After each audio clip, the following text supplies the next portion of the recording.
handed him a 15-year sentence. In practice, the bulk of that sentence was suspended. He walked out of that courtroom on probation, free, back on the streets of Birmingham before an ink on paperwork was even dry. Less than 3 months later, the killing allegedly began. People who knew McDaniel from the outside would not have painted you a picture of a killer. He later described himself as a man of God. His family stood by him. That is what makes cases like this so difficult for a city to process. The warning signs were there, and the system looked away anyway. That suspended sentence was a warning sign. That probation was a warning sign. And 3 months after he walked free, Eddie Birmingham started paying the price. The first victims most people connected to McDaniel were not civilians. They were firefighters. Jordan Melton was 29 years old, working his shift at Birmingham Fire Station 9. A man who had chosen a career built entirely around running toward danger so that other people could run away from it. On July 12, 2023, he and his colleague Jamal Jones were shot while on duty. First developing news in the case of a Birmingham firefighter who died after being shot on the job. The main suspect in the 5-point shooting Five-Point South mass shooting, now facing charges in the death of Jordan Melton. Thanks for joining us at 5. I'm Guy Wallace. And I'm Brittany Decker. We have team coverage for you tonight. Magdalene Lusant is standing by at the fire station where Melton was shot. So first, let's check in with WBTM 13's Lisa Crane live Must knew what better work that. Officers announced multiple new charges for McDaniel today.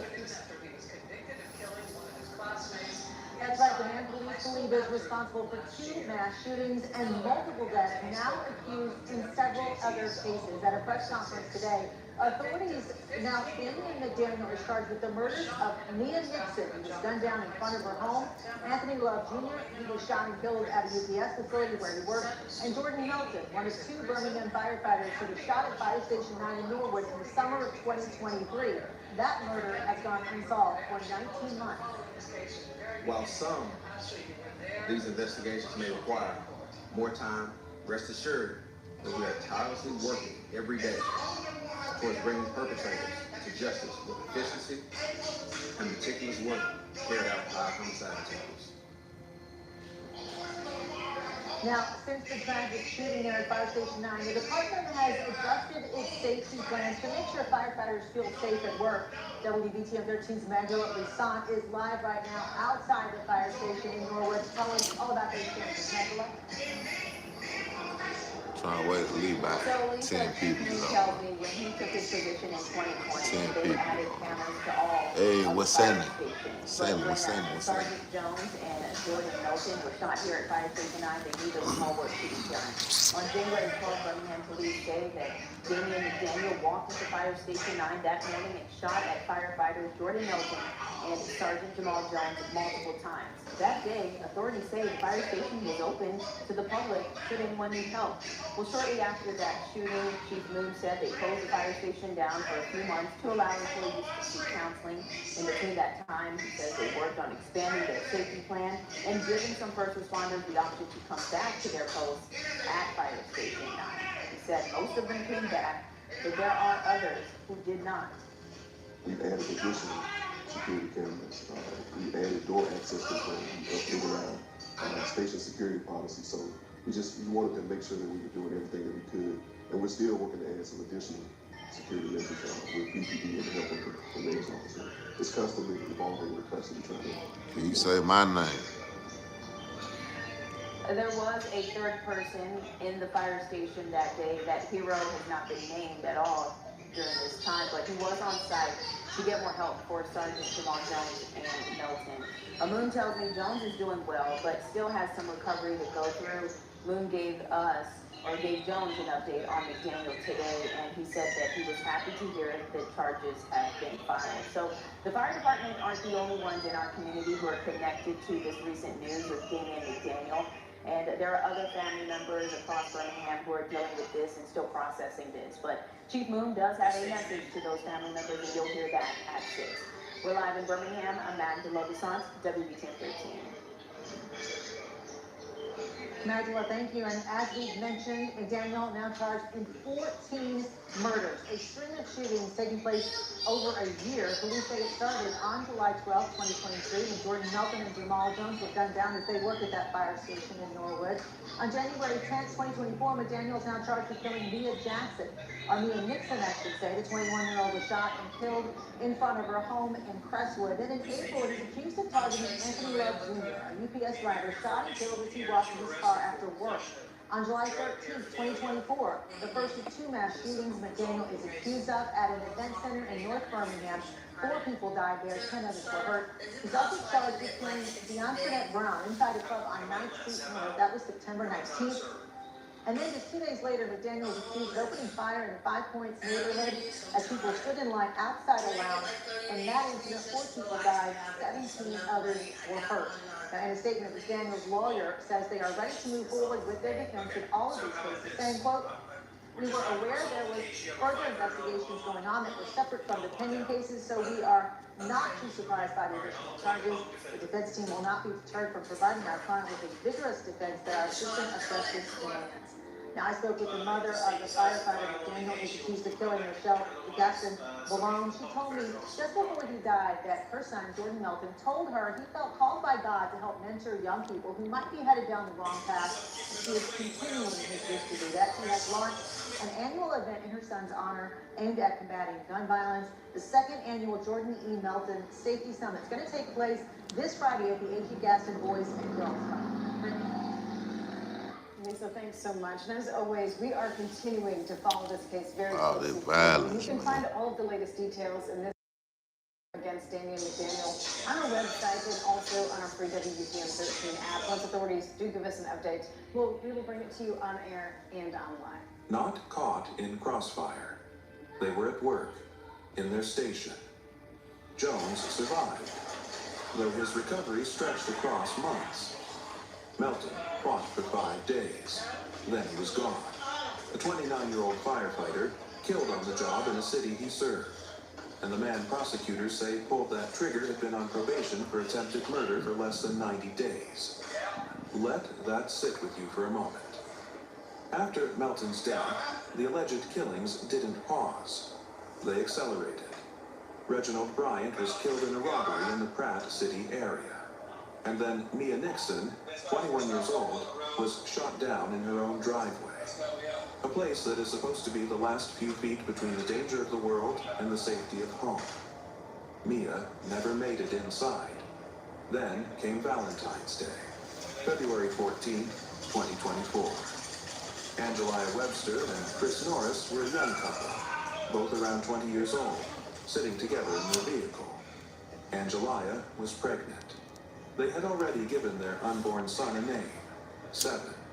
And on Valentine's Day, all 3 of them were shot dead inside that car. 3 capital murder counts, 1 trigger pull, 1 couple, 1 baby boy named Seven, who never got the chance to be born into the world that was already waiting for him. April brought another death, Anthony Love Jr., a UPS employee. According to prosecutors, his killing wasn't random. It was a murder for hire. Someone paid to have Anthony Love Jr. removed from this earth, and Anthony had no idea. He was just delivering packages. By this point, Birmingham was bleeding, but the worst was still coming. Update live at 5 on the new charges facing this man, Damian McDaniel, who's now connected to 14 murders across Birmingham. The new charges against him for the murders of Birmingham firefighter Jordan Melton, Mia Nixon, and UPS driver Anthony Love Jr. Along with Melton's death, McDaniel is also accused of injuring firefighter Jamal Jones. Now, we're now hearing from the Birmingham Fire Chief about how these charges are bringing them closer to justice. Your reporter Bree Chapman live at 5 with new reaction from the fire chief today about what this will mean for all of his firefighters. Yes, hi, Jonathan and Sarah. So, July 12th, 2023, that's the day Fire Chief Corey Moon tells me him, along with other first responders with the Birmingham Fire Department, will never forget. But he says now knowing the person police say is responsible will have their day in court. Now, although it will not bring Jordan Melton back, it does give them a little peace. Wow, I get to finally talk to his parents and give them some good news. Even though I didn't do it, I still feel that guilt, y'all trusted me to be a cheerleader. And this is what happened. So then they finally tell them, like, they got the guy to do it. That was a real powerful moment. Chief Corey Moon describing what it was like to call Jamal Jones and the family of Jordan Milton after Tuesday's announcement. It's a call he's been wanting to make for almost 2 years now. Well, this case has been going on. So there's not been a second out of my day that I haven't thought about this case and Jordan and Jamal and what they go through. So it's more than just work for me. It's personal. People always talk about how the fire service is a family, and for us here in Birmingham, that's an absolute fact. We're a family.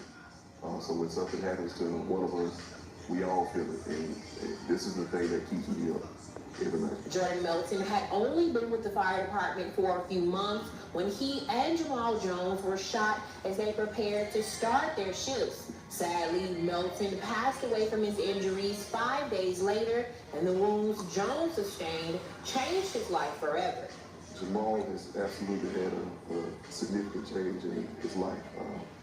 He hasn't been back to work yet, but he's working hard every single day, going through therapy to see what the next steps are for him. So Jamal is a strong young man, so he's obviously still healing and going through all the mental and physical scars that he's had to deal with, but he's battling every single day. The high-quality industrial products you need. Grainger, for the ones who get it done. Hey, Ryan Reynolds here from Mint Mobile. Now, I first ditched big wireless and started using Mint Mobile way back in 2019. Bunkers. I didn't. July 13th, 2024. North Birmingham. Outside a venue called Trendsetters Lounge, someone was celebrating a birthday. Adults gathered the way adults do. Music, laughter, the joy of a night out with people you love. And then a car rolled by and the shooting started. 4 people were killed.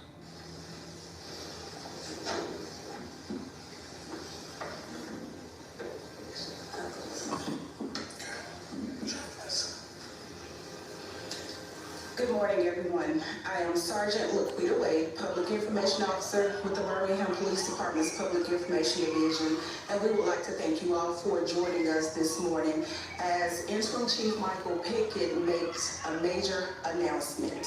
First, you will hear from Chief Pickett, and then you will also hear from Mayor Randall Woodfin. When Mayor Woodfin is done, we will have several, just a few questions and answers. Please limit your questions to the topics that we will discuss this morning. Thank you. Chief Pickett. Good morning, everyone.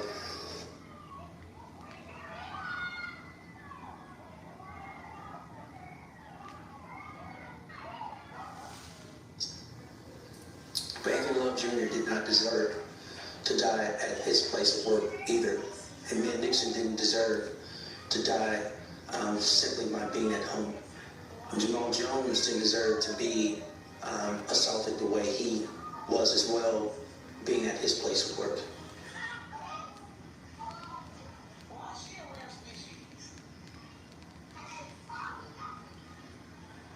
Stevie McGee was 39. Markeisha Gettings was 42. Though Angela Weatherspoon was 56, the oldest victim that night. 4 people who came to celebrate someone's birthday and instead became part of a body count. Hearing from family of one of the people killed in that mass shooting in Birmingham in July, since new indictments in this case. Stevie McGee was one of 4 people killed when those shots were fired outside the Trendsetters Lounge. We brought you that breaking news Tuesday that Damian McDaniel and Hatarius Woods are facing capital murder charges in that shooting. Your reporter Bria Chapman joining us live at 5 after speaking with Stevie McGee's sister, Bria. Yeah, that's right, Josh. I spoke to Tanisha McGee, who says these last 4 months have been hard, not only just losing her brother, but knowing whoever did this was still out there. And then yesterday to find out one of the suspects responsible for taking his life is also linked to another mass shooting. She says that's something that still has her in disbelief. I was shocked to know that he had killed that many people and wounded that many people. It's like he's a menace to society, and I'm like, this person really doesn't deserve to live. He doesn't value life at all. McGee says her brother was full of life. He was more of a homebody, but it was important for him to always show up for the ones he loved. She says that's why he was at their birthday party the night of July 13th. Never thought my brother would go, leave the world that way. I know we all have a time and a date, and a way that we're gonna leave here, but I never thought it would be in that manner. He was a loving, kind soul. He loved everybody's children. He didn't have enemies, and it was just at the wrong place at the wrong time. Now knowing Damien McDaniel and Hunterius Woods are in custody, it does give them some closure, especially with the timing. His birthday was the 25th, and we hear this on yesterday, so I feel like this is the best birthday gift ever, considering the situation that we got closure. And as the McGee family prepares for their first holiday without Stevie, 18 murders. It's not the first time they dealt with right back, guy. They lost their cousin Kevin McGee in a different quadruple homicide that happened in February. So I went from consoling my cousin, his sister and brother, to, them consoling me. It's hard. I had a younger brother as well that passed in a motorcycle accident, so it's rough, just being the only child now, coming from a trio. Then came September. 2 days before the next mass shooting, a 35-year-old mother named Deontinette Kenai Brown was killed. Gone. September 21st, 2024. Outside the Hush Lounge in 5 Points South, 4 people were killed, 17 were injured. Anitra Holloman was 21. Roderick Lynn Patterson Jr. was 26. Itaj Booker and Carlos McCain were both 27. 4 young people, the oldest, not yet 30, dead on a Saturday night in a neighborhood that people go to specifically because it feels alive. And it wasn't over. The very next night, a man named Jamarcus killed. 61-year-old Charlie Herbert Moore had already been killed in August, believed by investigators to have been an unintended target, possibly mistaken for someone else, and killed for it. 18 lives. From a 21-year-old shot in her driveway, to a 56-year-old at a birthday party, to an unborn baby named Seven, to a firefighter who ran into burning buildings for a living. 18 different stories, all allegedly ended by the same person. Still here? Good, because this is the part where it gets even harder to process. And if you have not subscribed to True Crime Tragedies yet, do it now. We cover the cases that stay with you long after the video ends, every single week. Pulling a case like this together is not the work of a week or a month. It is the kind of investigation that buries detectives in phone records, surveillance footage, witness interviews, and the slow process of connecting one shooting to another, then another, until a pattern becomes undeniable. Some of the killings had clear connections. Witnesses, surveillance, ballistic evidence linking guns across multiple scenes. Others were harder to pin down, and witnesses were a complicated issue. And in a city where violence is common and retaliation is real, people who saw things were not always people who wanted to talk. That is not